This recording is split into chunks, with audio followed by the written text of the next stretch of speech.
6.3 대통령 선거 사전투표가 내일 시작되면서 21대 대통령 선거 열기가 최고조에 달하고 있습니다. 중앙선거관리위원회가 주관한 세 차례 대선 후보 TV토론회도 모두 마쳤는데요. 정책 공약과 국정 운영에 대한 토론보다는 상대방 후보에 대한 원색적인 비난이 난무했다는 평가입니다. CBS는 오늘부터 사흘 동안 개신교계에서 제안한 기독교 공약을 소개하고 대선 후보들의 공약과 비교하는 시간을 마련했습니다. 송주열 기자입니다. 지난해 12.3 비상계엄은 독재 권력의 항거에 피와 땀으로 이룩한 대한민국의 민주주의가 한순간에 물거품이 될 수 있다는 교훈을 남겼습니다. 이 때문에 한국기독교교회협의회를 중심으로 한 대선 넘어 사회 대전환 NCCK 생명정의평화행동은 최근 정책 토론회를 열고 이번 대선을 민주주의 회복의 계기로 삼아야 한다는데 뜻을 모았습니다.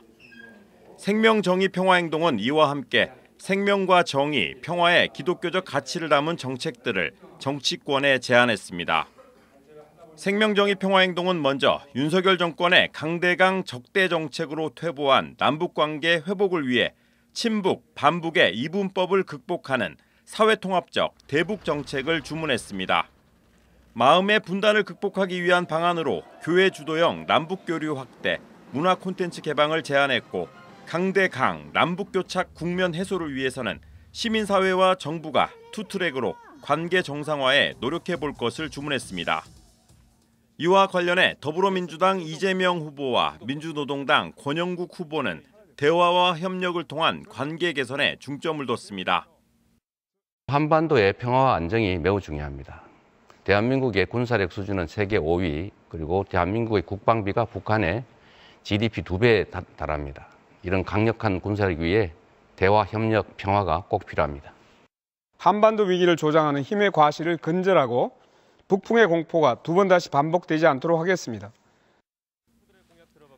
이와 달리 국민의힘 김문수 후보와 개혁신당 이준석 후보는 대화보다는 안보 강화를 공약했습니다. 투명하고 당당한 남북관계를 만들겠습니다. 한미동맹을 축으로 핵 억제력을 강화해서 우리 방어력을 키우겠습니다. 힘의 균형으로 어떤 위협에도 흔들리지 않는 대한민국을 만들겠습니다. 대한민국을 자유진영의 병기창으로 만들겠습니다. 한미 합동 군수시설을 구축하고 우리가 가진 강점을 가진을 이용해서 미국의 탄약 공백을 메우겠습니다. 노동사회 분야에서도 후보별 의견이 엇갈렸습니다. 생명정의평화행동은 탄핵과 대선 이후 노동은 핵심 의제로 등장했다며 정규직과 비정규직 간 차별은 민주주의 문제로 인식해야 한다고 제안했습니다. 또 노동조합은 사회불안 요인이 아니라 구조적 불평등 해소의 제도적 장치며 특수고용 노동자와 하청 노동자 문제 해결을 위해 노조법 2, 3조는 개정돼야 한다고 밝혔습니다. 이에 대해 이재명 후보와 권영국 후보는 각각 공정한 노동 환경과 안전한 일터 조성, 노동권과 사회안전망 구축을 위해 노력할 것을 약속한 반면 김문수 후보는 노동조합의 부당 노동행위를 규제하고 중대재해처벌법 개정에 나서겠다고 밝혔습니다. 이준석 후보는 최저임금 지역별 차등 지급과 기업 부담 완화를 노동 공약으로 내세웠습니다.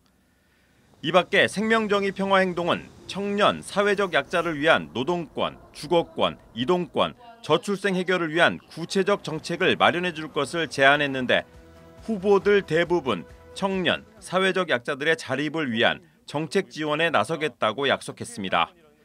한편 이재명 후보는 기독교 공약을 별도로 발표했습니다. 사회적 약자를 위한 봉사활동에 앞장서는 기독교 활동을 지원하고 에너지 비용 개편에 나서겠다고 공약했습니다. CBS 뉴스 송주열입니다.